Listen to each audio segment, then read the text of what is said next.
tienen por objetivo que nosotros podamos ir precisando nuestra mirada en el espíritu en torno a los lugares donde vivimos, ¿sí? El lugar donde vivimos. O sea, cómo el cielo ve la ciudad en donde Él me ha llamado, donde Él me ha establecido. Y no solo la ciudad en donde vivo, sino que también las ciudades que Él quiera mostrar. Porque Dios es un Dios que tiene un gobierno sobre la creación, sobre la tierra. Dios es un Dios territorial. Y en esto es muy, muy interesante que nosotros podamos ver algunos elementos presentes a través de la cultura, del arte, la historia, porque nos van a ir dando un testimonio. Principalmente nos van a dar un testimonio en torno a lo que está gobernando o lo que está establecido en una ciudad o en un medio ambiente espiritual. Entonces la idea es que nosotros podamos acá ver algunas de esas claves, ¿ya? Algunas de esos principios y tengamos herramientas para no solo comprender lo que ocurre en un ambiente espiritual de una ciudad, sino que dejar que el Espíritu del Señor afine el discernimiento, ¿sí? Afine nuestros sentidos para poder leer qué es lo relevante desde su corazón, ¿sí? Desde su trono. Así que eso como para partir. No sé, Israel, como si tú quieres añadir ahí algo como de el objetivo de lo que vamos a hacer durante hoy, mañana y el sábado. No, sumarme a lo que Javier dice. No lo tomen tan como una prédica. Pueden levantar la mano, pueden hacer preguntas. Ver lo más parecido a una conversación o una clase, si quieren verlo así. No sé si... Ay, no sé si lo quieran ver así, que vamos a poner No, notas. ¿Sí? Es como sí, verdad clase. que Tiene un trabajo. tiene un trabajo final, Sí. así que sí. De hecho, yo creo que eso ha hecho que muchos duden si están o no, porque dijimos, esto va a tener un trabajo. Entonces... Ya separaron tres, mira. Oh. Sí, no, así que pregunten todo lo que quieran. No sé si vamos a tener todas las respuestas. La verdad que es un tema muy amplio, pero sí, a partir de experiencias que hemos tenido con el Señor, hay ciertos principios que podemos extraer en cómo observar una ciudad. Entonces, muchas veces uno se da cuenta de que las personas no confían mucho en los sentidos espirituales. Y cómo nos damos cuenta de esto es porque confiamos mucho en Wikipedia más que en lo que el Señor nos puede decir. Y hay herramientas que han sido muy lindas en su momento, como la cartografía, y que nos pueden seguir sirviendo hoy, pero siempre deben estar supeditadas a lo que el Señor está hablando. En una cartografía espiritual yo puedo encontrar miles de hitos en poquitas cuadras. Hay ciudades que están saturadas de hitos artísticos, arquitectónicos, históricos, pero ¿cuál tocamos? La cartografía nos dice por dónde empezar, eso lo dice la voz del Espíritu. Entonces, en estos días vamos a aprender algunas cosas, pero siempre más importante es lo que el Señor nos está hablando. Entonces, invitarle a hacer preguntas y a que conversemos algunos tópicos. Sí, como dice el IRRA, la idea es que esto sea lo más dinámico posible. Así que si tienen ustedes, o sea, dinámico en el sentido de que ustedes puedan participar, ¿no? Que puedan hacer preguntas, que el Señor vaya ajustando cosas que quizás algunas veces la he visto en el contexto donde yo vivo y no sé cómo abordarlo. Si en eso podemos dar alguna luz o respuesta, es parte también de la idea, ¿ya? Entonces, hay algunos principios que queremos ir tocando. ¿Se ve bien o no? ¿Se ven bien dónde están? Si no, los que están más atrasitos se pueden venir más adelante, pero la idea es que puedan ir viendo la pantalla, porque vamos a tener hartos recursos. Claro, alguna luz de aquí para que puedan ver por el brillo de allá y vamos viendo que todos puedan ver de buena... ¿Ahí sí? Eso, gracias, tío Jordan. Qué grande. Ya. Entonces, bueno, ahí está. Lo decíamos recién, la instancia tiene por objetivo entrenar los sentidos espirituales. Eres espíritu, ¿cierto? Una premisa que podría ser muy básica, pero que es importante no olvidar, ¿sí? Dios ha puesto espíritu en nosotros. Entonces hay una anatomía en tu espíritu para poder percibir, para discernir, para examinar, para de alguna manera tener un contraste de luz y tiniebla frente a lo que está alrededor de nosotros, ¿sí? Somos hijos de luz y los hijos de luz manifiestan la verdad, la justicia, el gozo, la paz, que son parte del fruto del reino del Señor, ¿sí? Entonces, bueno, es importante entonces poder entrenar nuestros sentidos espirituales para poder comprender la realidad de una ciudad a partir de su arte, cultura, arquitectura, monumento, historia, entre otros, ¿ya? De esa manera quitar velos y profundizar en comprender cimientos, entender lo que podríamos decir como el ADN de una ciudad o de parte de esta. Entonces, básicamente vamos a ir exponiendo principios que también lo vamos a traducir, que estas 2 jornadas, hoy y mañana, son de impartición, de principios, de base, pero el día sábado vamos a tener un terreno, ya en la mañana. Y lo más probable es que sea en el centro de Santiago. Mañana les vamos a confirmar las coordenadas específicas, pero lo más probable es que sea en el centro de la ciudad, ¿ya? Así que lleven su camarita amiga. Vamos a hacer un trabajo y un ejercicio que va a ser bien de poner en práctica lo que ahora vamos a ir aprendiendo, ¿ya? Bueno, vamos con entonces algunas premisas. Vamos a partir poniendo unas bases en torno a la escritura y que creo que nos van a, insisto, ir dando un criterio, ¿ya? La primera premisa es que debemos mirar desde la resurrección, ¿sí? Debemos tener una visión, una perspectiva desde la resurrección. ¿Por qué? Porque la creación está lamentablemente en una pugna permanente entre estar sujeta a la corrupción, ¿cierto?, a abismos de muerte, en torno a lo que el enemigo ha venido construyendo por cientos y miles de años.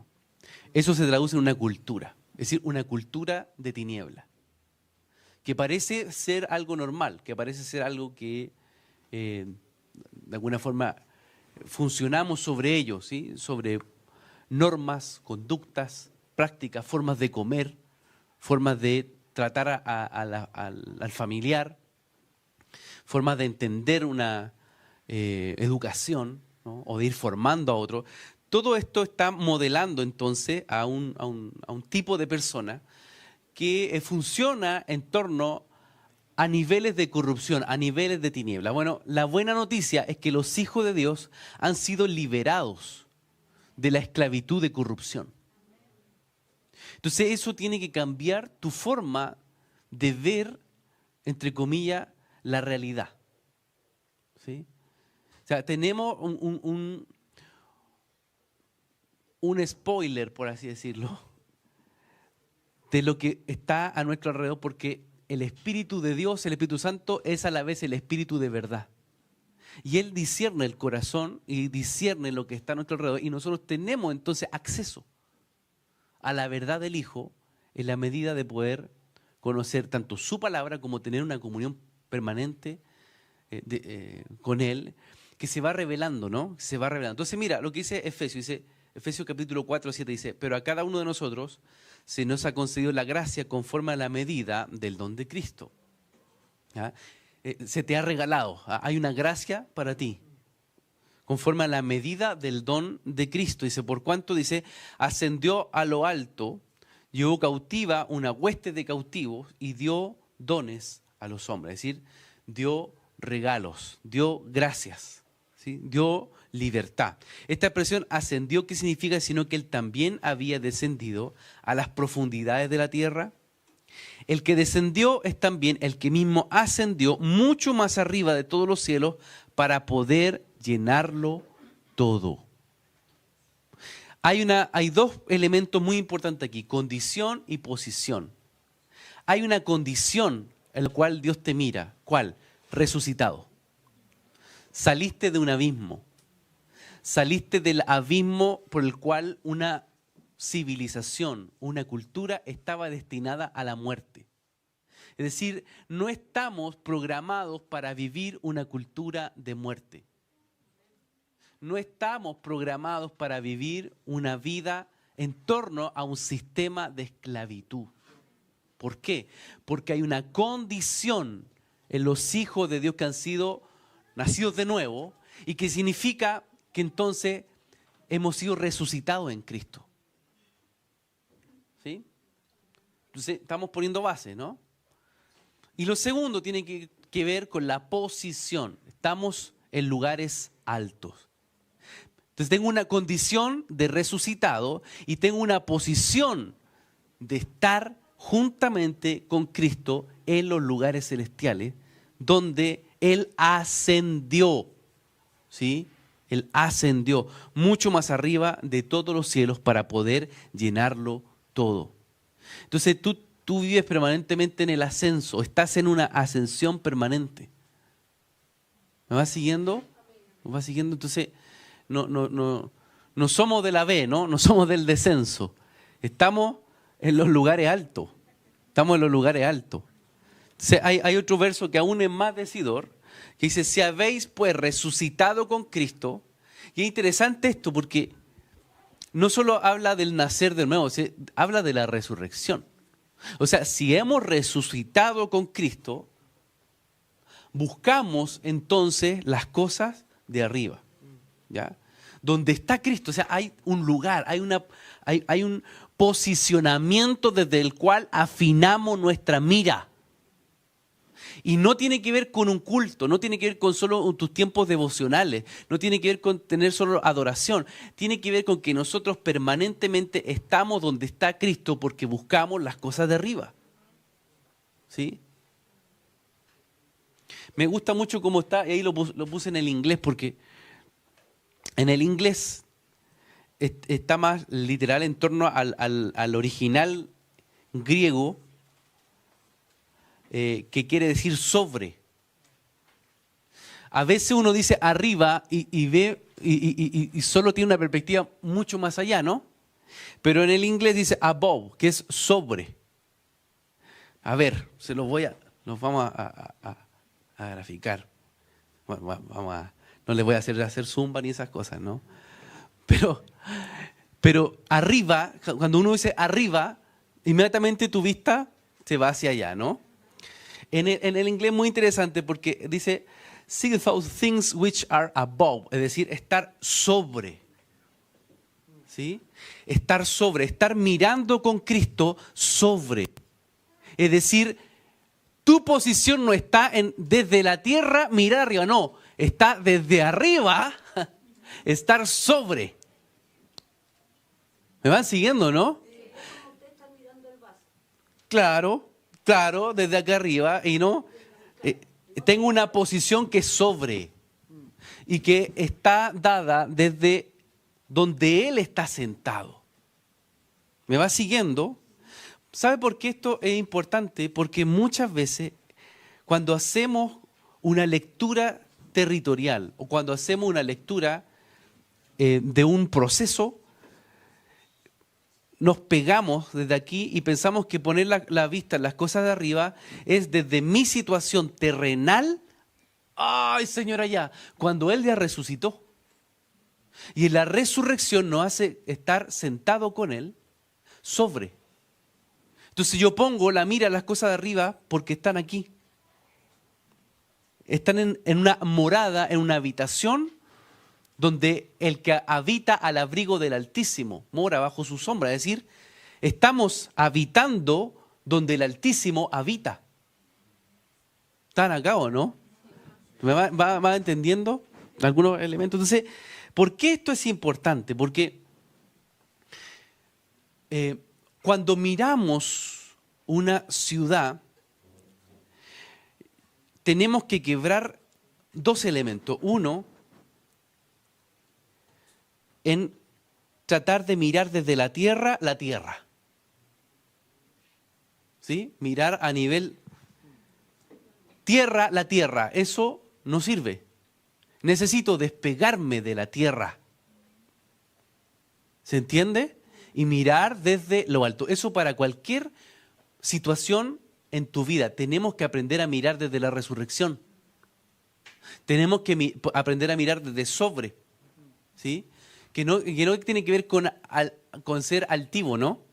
Porque dice la Escritura que al altivo el Señor lo mira de lejos. ¿Sí? Y el humilde y el quebrantado de espíritu está cerca de él. Entonces es a la inversa como lo ve Lucero. Que Lucero intenta tomar el trono a como dé lugar en su propia fuerza y desde ahí el plantarse.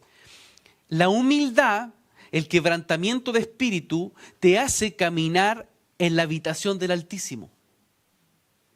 Y en ese lugar del Altísimo, la resurrección del Hijo me empodera para ver y buscar las cosas de arriba. Cuando yo me muevo en esa dinámica y en esa dimensión, comienzo a observar la ciudad en la que vivo, la familia en donde estoy, la cultura en la que he sido sentado, en una tensión permanente entre lo que el reino de Dios es ahora, ¿sí? Está abierto. Jesús decía, yo estoy aquí con mi Padre, ¿no? Y algunos no lo entendían, pero ¿cómo, Señor, si tú estás aquí con nosotros? No, yo estoy con mi Padre, en la morada de mi Padre. Porque él, escucha esto, él tenía una mirada multidimensional.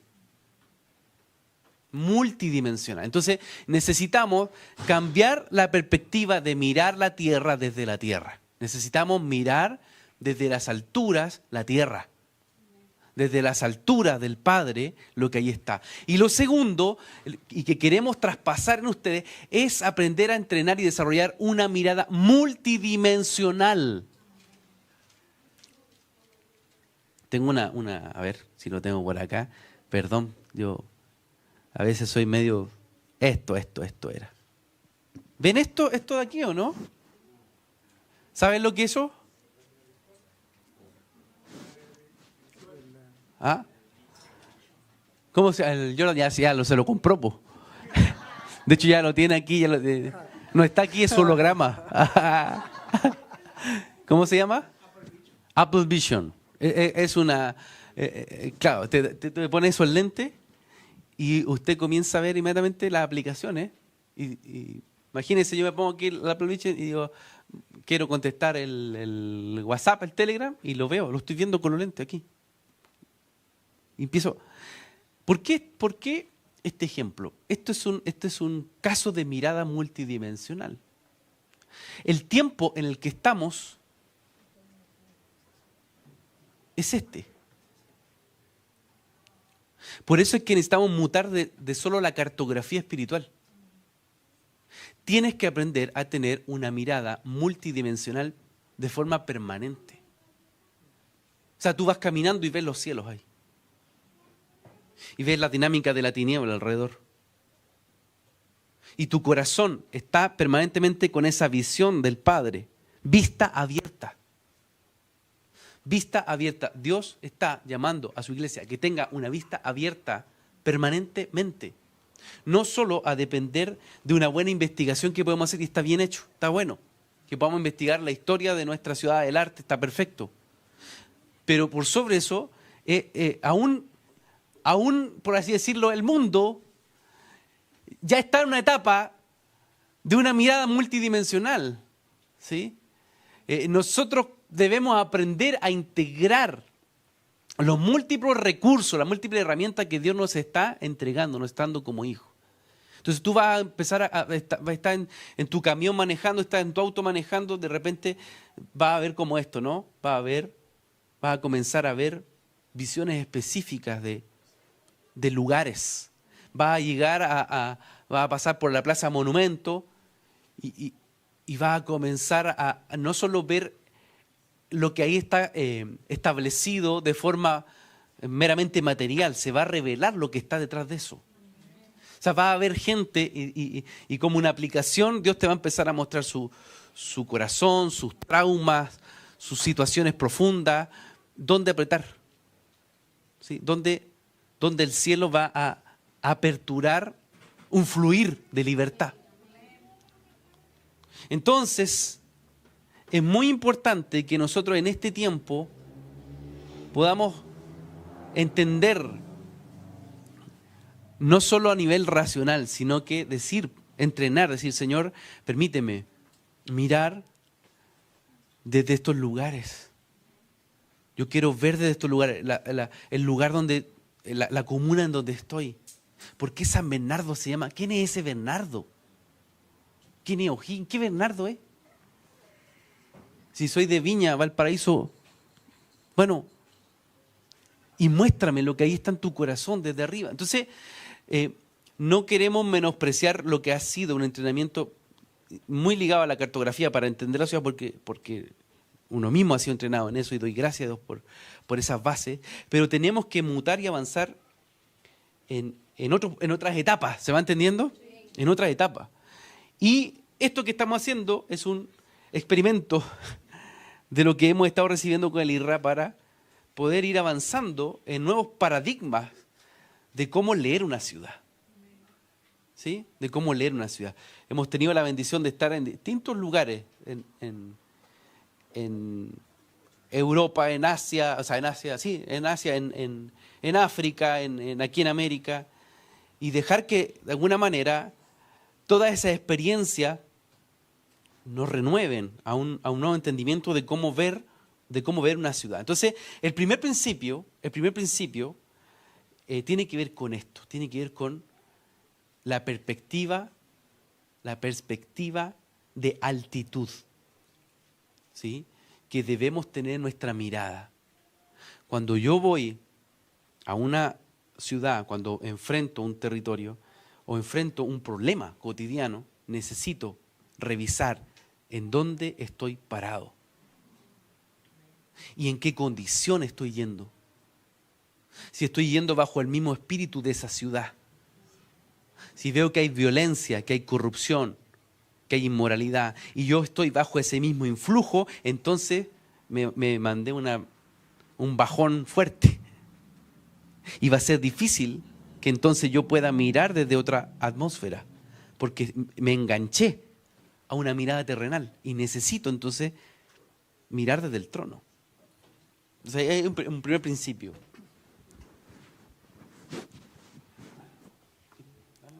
Como las batallas de rap, así. No, dale no.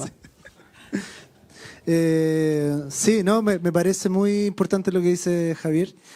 Es interesante cuando David en el Salmo, ¿cuál era? 121 quizás. Ahí me corrigen. Cuando dice, alzaré mis ojos a los montes, dice, ¿de dónde vendrá mi socorro? Y es interesante porque él hace esa diferencia también. Él dice, alzaré mis ojos, o sea, está en un lugar, miro hacia arriba, pero dice, mi socorro no viene a mirar hacia arriba. Mi socorro viene del Señor, ¿cierto? Que hizo los cielos y la tierra. Y él entendía que para el Señor la tierra era el estrado de sus pies. O sea, mi socorro está en aquel que está mirando hacia abajo. O sea, está mirando desde arriba. Entonces, muchas veces, o sea, sé que no todos acá son chilenos, pero a veces somos muy chilenos en nuestra manera de mirar. ¿Se acuerdan cuando Chile, tuvimos solo unos añitos de disfrutar el fútbol mirando desde arriba? Qué lamentable. Después de casi 100 años de no ganar nada, ganamos 2 Copa América y miramos desde arriba. A veces hasta con altivez, lamentablemente. Pero el resto del tiempo de nuestra historia futbolística miramos desde abajo. Así como, iremos a llegar al repechaje. Y es interesante esa posición. Cuando uno va como perdedor, a ver si es que agarro algo, a cuando yo entiendo mi posición, ¿verdad? En Cristo. Entonces, Hebreos 12, 12:22, me gusta mucho esta versión, dice, está contrastando Sinaí con Sión. Y dice, ustedes no llegaron a Sinaí, ¿cierto? Donde todos iban con terror, donde la gente no quería ir, de hecho. Dice, en cambio ustedes han llegado al monte Sión. Dice, a la ciudad del Dios viviente, a la Jerusalén celestial y a incontables miles de ángeles que se han reunido llenos de gozo. Ustedes han llegado a la congregación de los primogénitos de Dios, cuyos nombres están escritos en el cielo. Ustedes han llegado a Dios mismo, quien es el juez sobre todas las cosas. Ustedes han llegado a los espíritus de los justos que están en el cielo y que han sido perfeccionados. Ustedes han llegado a Jesús, el mediador del nuevo pacto entre Dios y la gente. Y también a la sangre rociada que habla perdón en lugar de clamar por venganza como la sangre de Abel. Y todo este ecosistema que nombran estos 3 versos son el lugar donde hemos llegado. Y no es acá abajo, ¿cierto? Entonces entender esa posición en Cristo nos va a ayudar a ver la ciudad correctamente. O si no, es para deprimirse. Si uno camina por la ciudad y está llena de hitos masones, está lleno de puntos donde hay hechicería o que enfatiza la rebelión o la inmoralidad, y uno dice, ¿qué hago acá? Me voy al campo mejor. Y me voy al campo y empiezo a ver lo mismo, pero de otra forma. ¿Y qué hago aquí entonces? Pero si yo entiendo mi posición, entiendo que tenemos una posición de gobierno en Él. Amén. Entonces, la voluntad del Señor y el gobierno del Señor no está supeditado a las marcas que hayan hecho sobre una ciudad. Por otro lado, me gustaría recalcar algo que tuve una conversación hace unos días con un amigo y me hablaba sobre la iniquidad.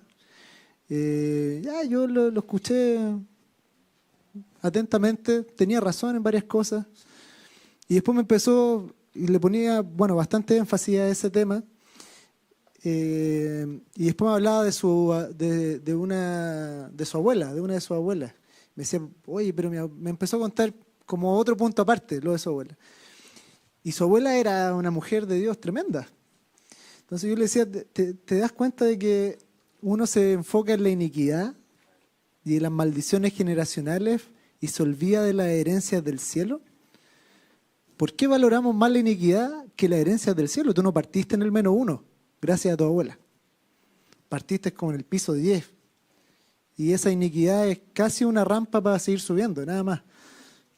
Pero uno se enfoca en la iniquidad y se olvida de la posición que tiene en Cristo. Entonces, entremos a este tiempo mirando eso, conscientes de que no somos los gusanos de Jacob, que estamos ahí tratando de luchar contra el mundo entero, sino que estamos en Cristo y en Él todas las cosas fueron hechas nuevas. Y Él, todo lo que Cristo es, ¿cierto? Eso es otra prédica, pero posicionémonos en ese lugar. Y conectado también con lo que recién estaba hablando, una segunda premisa tiene que ver con, entonces no amoldarnos a este cosmos. Cuando se dice mundo en el griego, y sobre todo Pablo, cuando él lo habla del término cosmos, que quiere decir un sistema de creencia, una forma de vivir, ¿sí? Una cosmovisión.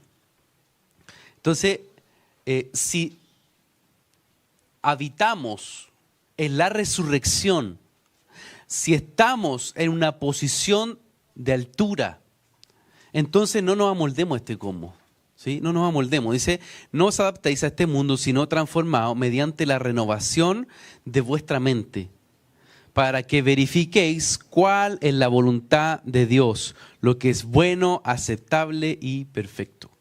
Bueno, yo puse ahí una imagen que quizá algunos de ustedes conocen, que es la Matrix, ¿no? Que es la Matrix que va programando. ¿Vieron esa película? ¡Oh! ¡Qué herejía! ¿Ah? Es buena Matrix, ¿eh? Es una película bien visionaria con lo que es la inteligencia artificial, por ejemplo. O sea, hoy día la Débora me decía, recién ahora cuando veníamos llegando, que en Florida, en Estados Unidos, el estado de Florida acaba de levantar una ley en contra de la carne industrial que se fabrica en los laboratorios, ¿cómo se llama? artificial, pero tiene otra palabra, que son esta carne sintética. ¿Ah? Carne sintética. Productos cárnicos sintéticos. Entonces, imagínense llegar a lo siguiente, que hoy día existan impresoras de carne sintética. ¿Cuándo pensamos en eso? Y tiene el mismo sabor que la carne. Y se hace en base de planta u otros elementos químicos que no sabemos. Entonces, hay un cosmos, hay un mundo que cada generación debe enfrentar. ¿Sí? Y entonces el enemigo intenta programar un sistema de creencia. Hoy día, yo les decía la otra vez, Chile, por ejemplo, la segunda fe en Chile ya no son los evangélicos. La segunda fe son los ateos. Y están entre los 18 y los 40 años. Entonces, Argentina, Chile y Uruguay son los países en el Cono Sur que actualmente tienen la mayor cantidad de jóvenes ateos. Es un cosmos distinto. Es una forma de ver la vida totalmente distinta. O sea, Chile está en un envejecimiento acelerado. Entonces, el país va a ir sufriendo transformaciones muy fuertes en torno a el valor que le da a la vida, el valor que le da a la familia, el valor que le entrega a los hijos o el valor que va a entregar a el mero individualismo. Entonces ahí la escritura es muy fuerte, dice, no nos amoldemos a este cosmos, sino que transfórmate mediante la renovación de tu mente. Y eso también significa renunciar a tu cultura de base, a tu cultura familiar, a muchas cosas que traemos programadas en nosotros que son más terrenales que celestiales. Y por eso es importante no amoldarnos. O sea, queremos ver cómo Dios ve una ciudad, pero nosotros estamos... Mira, les voy a contar algo. Lo he contado otras veces. A mí me tocó en cierta ocasión ir a, Venezuela. Y en un tiempo difícil. Entonces yo llego a una ciudad en particular y empiezo a ver gente vestida de blanco, que me generó mucha resistencia. Y yo les decía, oye, ¿esto qué es? ¿Qué son estas personas? No, tranquilo, me decían, no, tranquilo.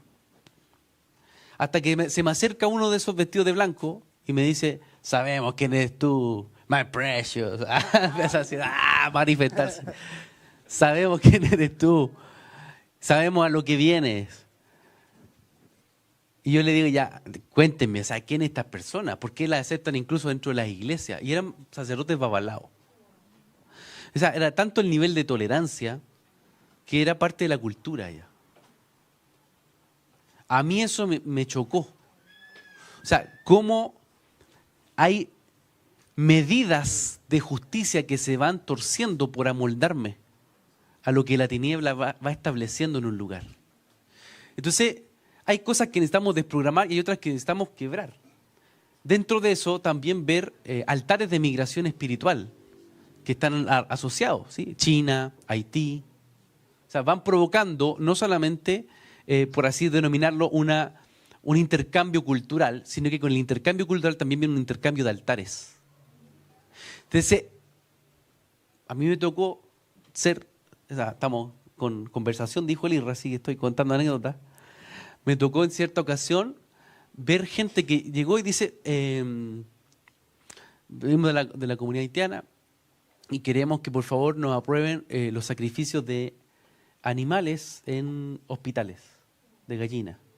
Porque es parte de nuestra cultura, parte de nuestro rito. Degollar una gallina para que esta persona mejore en su salud. Chuta. Imprímalo mejor. Mejor ¿Viste? impreso. Maté 2 pájaros de un tiro. Claro. Qué fuerte. Es fuerte. Entonces, tenemos una cultura que está por sobre, que nace del trono. Usted puede encontrarse con alguien de China, de Medio Oriente, de Europa, pero si ha conocido el trono de Dios, somos de un mismo linaje. Entonces hay una genética en el espíritu que está en Cristo, que traspasa las nacionalidades, que rompe esa estructura y que nos conecta al trono. Allí está nuestra fuente cultural, el trono del Hijo. ¿Lo agarran o no? Entonces no tenemos que amoldarnos a este cosmos, tenemos que transformar. Hemos sido llamados a ser sal y luz, hemos sido llamados a cambiar las naciones, a disipularlas. Entonces no podemos amoldarnos a un modelo cultural que intenta reproducir una mente torcida o una mente que el Señor no aprueba. Y Pablo en Romanos, si ustedes lo siguen leyendo, hace pedazo. ¿Sí? Entonces ahí hay una segunda premisa. Para poder ver una ciudad, necesito entonces no estar amoldado conforme a la cultura de esa ciudad. Sal de la Matrix. Rompe el código que te ha, de alguna manera, quebrado. Y eso no es fácil. Porque una cosa es predicarlo, pero otra es que el Señor te dice, eso que aprendiste de tus padres no está bien. Esa forma de crianza, por ejemplo, no está bien. O sea, cuando hablamos de cultura no hablamos de cosas elevadas, tiene que ver con nuestra manera de vivir. Entonces, ¿hasta qué punto pesa, por ejemplo, los nacionalismos en nosotros? Y ahí empiezan, ¿ven? Ahí empieza el Señor a poner su espada y una espada afilada, muchas veces. Entonces, bueno, ahí hay un segundo punto. Bueno, sofismas que tienen que ser develados, que están en la educación. ¿Dónde somos programados por la Matrix? En la educación. La educación es la que modela una mentalidad generacional. La educación, educare, tiene que ver con guiar a, ¿sí? Y un profesor, siempre digo esto, pero un profesor profesa, tiene una fe. Un profesor te imparte una fe. No solamente te entrega un conocimiento, te imparte una fe. Entonces, la programación de una generación tiene que ver con las ideas que están siendo traspasadas en la escuela. Entonces, donde nosotros vemos un flujo, lo vemos a través del arte, por ejemplo, lo que hacen los artistas en los festivales, lo que hacen los artistas en un mural, lo que hacen los artistas en una declaración, o los intelectuales en una idea, en un libro, todo eso entra en un flujo de modelamiento. Eso lo aprenden después los profesores y se traduce en un modo práctico de aprender a vivir y entonces se establece una cultura. Entonces, la educación crea estos sofismas. Pablo decía, mira que nadie os haga cautivos por medio de su filosofía, el amor a la sabiduría, y vanas sutilezas, sofismas, engaños, según la tradición, doctrina de los hombres, conforme a los principios elementales, es decir, fortalezas del mundo, y no según Cristo. Es decir, lo que va ocurriendo es que la cultura va creando fortalezas. Crea una fortaleza. ¿Está todo malo lo que pasa en una nación, una ciudad? No, porque hay muchas cosas que Dios le regaló. Dios le regaló una geografía. Dios le regaló una manera de expresarse, pero el tema es que eso pase por el trono, sobre los hijos. O sea, hay cosas que no son redimibles. O sea, no es normal que... Ya, vamos a empezar nomás, estamos hablando de cultura. No es normal que nosotros asumamos que un hijo tenga que depender siempre de su mamá y crear un matriarcado, por ejemplo. Chile, la orfandad, ha creado matriarcados. Y eso es lo que ocurre realmente muchas veces en varones que ya tienen 40, 50 años, que no saben tomar decisiones porque han crecido en un modelo matriarcal. Entonces, desde chiquitito se fue domesticando su mente y su corazón a un matriarcado. Desde que fue bautizado, quizás en la Iglesia Católica, al Carmen, ya es viejo, ya tiene 60 años, joven, 60 años, perdón. Joven. Ya tiene 60 y entonces él carga ¿con qué? Carga con una fortaleza que está asociada a su cultura. Bueno, estamos viendo bien en la profunda, pero ahí hay principios que están en torno a ¿qué? A una, insisto, matrix, a una programación que necesita ser sacudida. No podemos amoldarnos, ¿sí? No podemos amoldarnos. Bueno, vamos a avanzar más rápido que hay más principios, pero vamos a ir avanzando hacia lo que tiene que ver más con el arte y la cultura. Entonces, Dios nos llama a discipular una nación. O sea, tu llamado no solo tiene que ver con tu propia vida, tiene que ver con naciones, con ciudades. Mucho de lo que vivimos y experimentamos tiene que ver con que somos parábolas vivientes que ministran ciudades, que ministran comunas. Eres un hombre señal, eres una mujer señal. Dios mira a través de ti generaciones. No lo agarran, o si lo ven. Entonces, el educar a tus hijos o tú mismo, ¿no? Tú mismo, sufrir un proceso de transformación, le está hablando a la tierra. Le está hablando a una generación. Y está marcando una señal. Pregúntenle a Abraham, ¿no? ¿Cómo le cree a Dios? Y eso significó una nación entera, que nace de él, que sale de sus lomos. Entonces, la cultura, el arte, la historia, gira en torno a ¿qué? A discipular una nación. Y como dice el Darrell Miller, si la nación, o sea, si la iglesia no discipula una nación, la nación discipula a la iglesia. Entonces, hay un llamado que trasciende, o sea, va más allá del hecho de yo solo tener una vida buenita, ¿no? O de ser salvo. Dios nos llamó como iglesia a discipular naciones. Y eso tiene que ver con llevar adelante un modelo cultural efectivo que manifiesta el dominio de Dios sobre la tierra. Esa es la historia de la iglesia, que resistió al imperio romano, que transformó lo que era su generación entera. Esa es la iglesia que irrumpió contra el modelo medieval inquisidor, que levantó a hombres bajo, por así denominarlo, estructuras de opresión. Y la iglesia trascendió al mundo medieval. Hay mucho más, hay muchísimo más, pero tiene que ver con cómo discipular una nación en la resurrección. Cuando vemos la ciudad, vemos nuestro llamado. Cuando ves los problemas de tu ciudad, vea lo que Dios te está llamando a cambiar. Sí, yo ahí añadir que es súper importante que pongamos también las ideas preconcebidas de qué es la cultura del reino delante del Señor también. A veces hemos consumido un modelo de cultura del reino en base a lo que a otros les resultó o a principios que otros aplicaron, pero que, claro, se pueden extraer principios que son buenos. Sin embargo, los resultados no necesariamente aplican para todo el mundo, ni los procedimientos aplican para todo el mundo.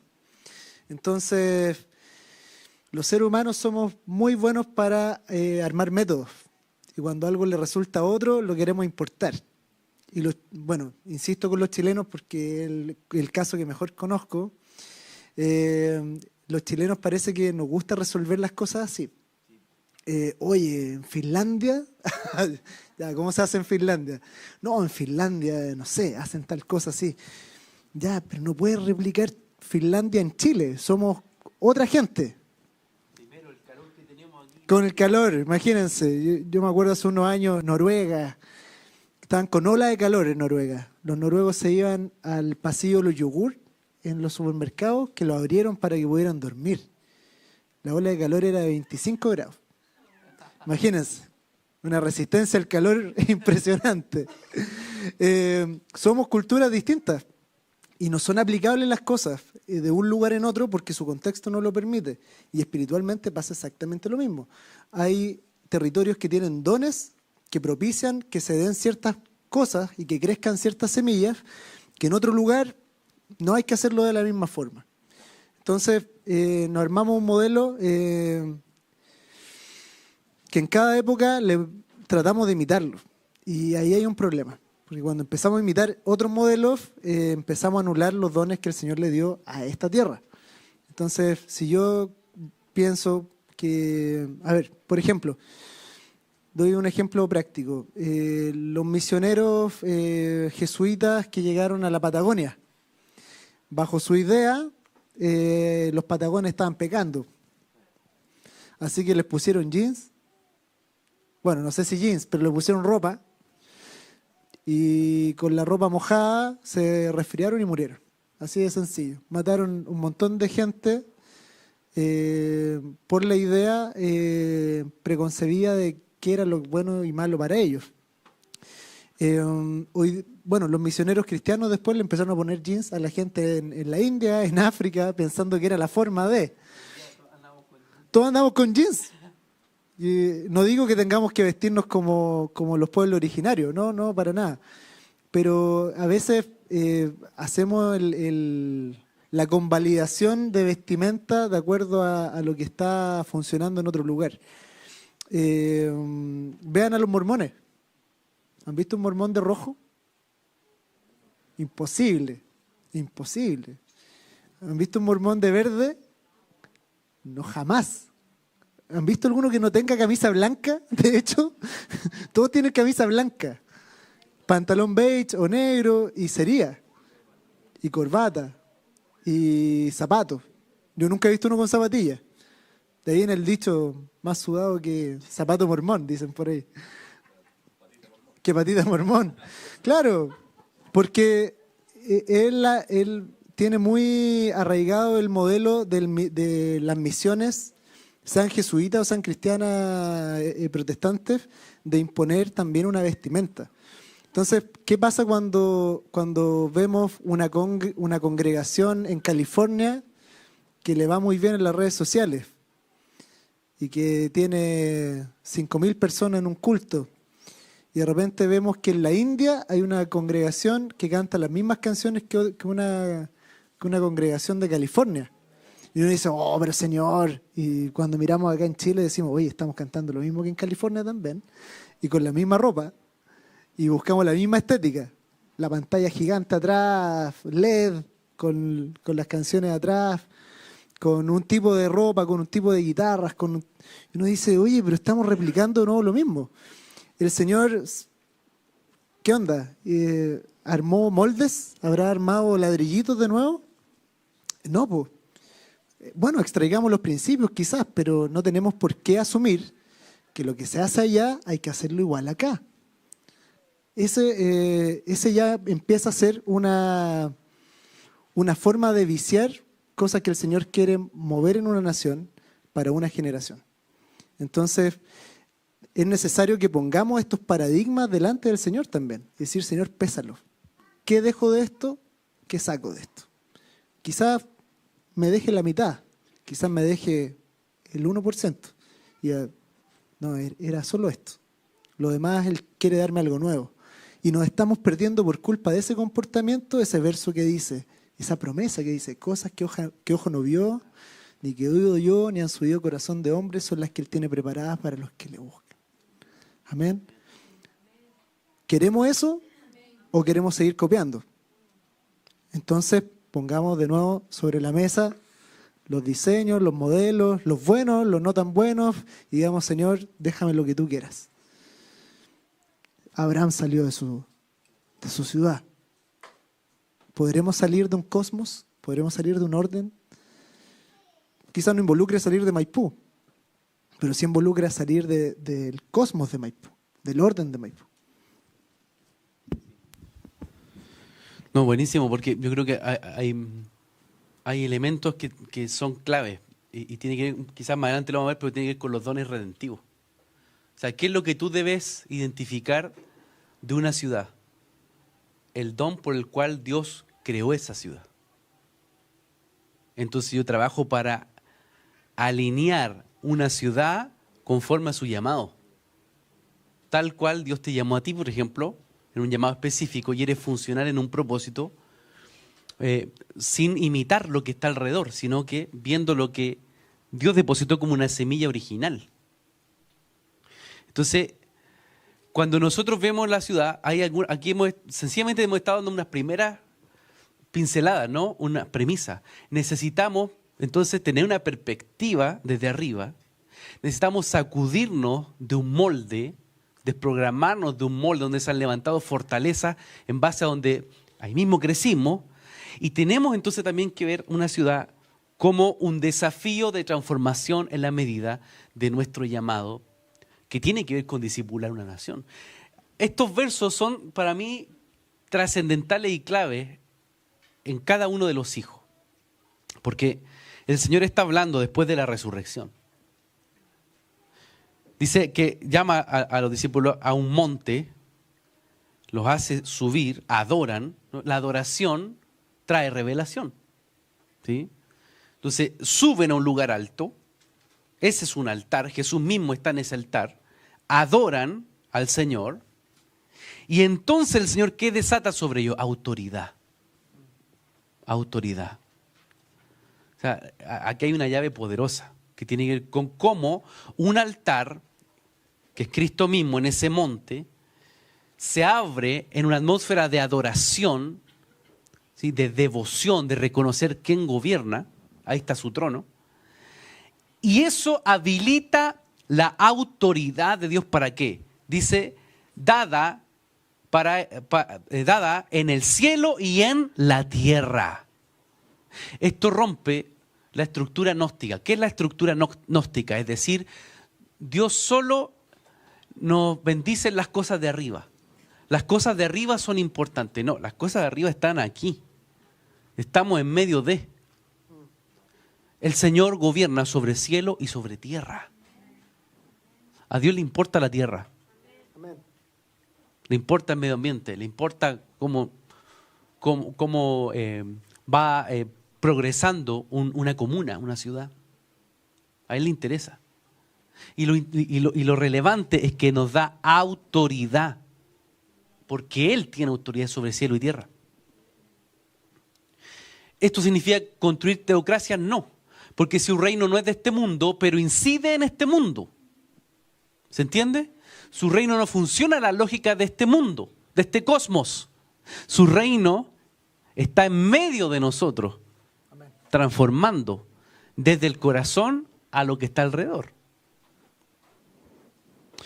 Y desde ahí entonces el llamado es hacer discípulos a todos los etnos, todas las naciones. Bueno, sí, necesitamos esto tenerlo más que presente. Hay un gobierno celestial, otra premisa que ya Isra lo mencionaba, que se manifiesta en la creación. Ahí está el monte Sión, donde hay una dinámica del Dios vivo, donde habitamos en una Jerusalén celestial, ¿sí? Eres parte de una ciudad santa. Eres parte de una ciudad donde hay todo un ordenamiento. Y esto, insisto, da para mucho más. Pero ahí está, ¿no? Hay un gobierno celestial del que somos parte. Bueno, voy a avanzar porque si no vamos a quedarnos con otros elementos que ya son introductorios, pero necesitamos profundizar. ¿Por qué observamos? Primero, para reconocer ambientes espirituales. O sea, ¿por qué los estamos invitando a ustedes a observar? Porque queremos profundizar en aprender a reconocer ambientes. ¿Sí? Miren, por ejemplo, Jesús cuando llegó a Jerusalén. Miren lo que dijo. Jerusalén, Jerusalén, la que mata a los profetas, apedrea a los que son enviados a ella. ¿Cuántas veces quise juntar a tus hijos como la gallina junta sus pollitos debajo de sus alas y no quisiste? He aquí vuestra casa se os deja desierta. Entonces es impresionante cómo el Señor mira a una ciudad y le habla a la ciudad. Esto mismo lo va a hacer Pablo escribiéndole cartas a las ciudades, y lo vamos también a ver en el libro Apocalipsis, cuando el ángel está escribiendo específicamente a la iglesia de la ciudad. ¿Sí? Es decir, el Señor tiene una mirada de ciudad, territorial. Y entonces aquí hay un punto importante. Él le habla a Jerusalén, la confronta. Jerusalén mata a los profetas. ¿Cómo entonces yo debo enfrentarme a una ciudad que mata a profetas? ¿Qué diría el señor de esta comuna de Maipú? ¿Qué diría de Santiago? De Chile.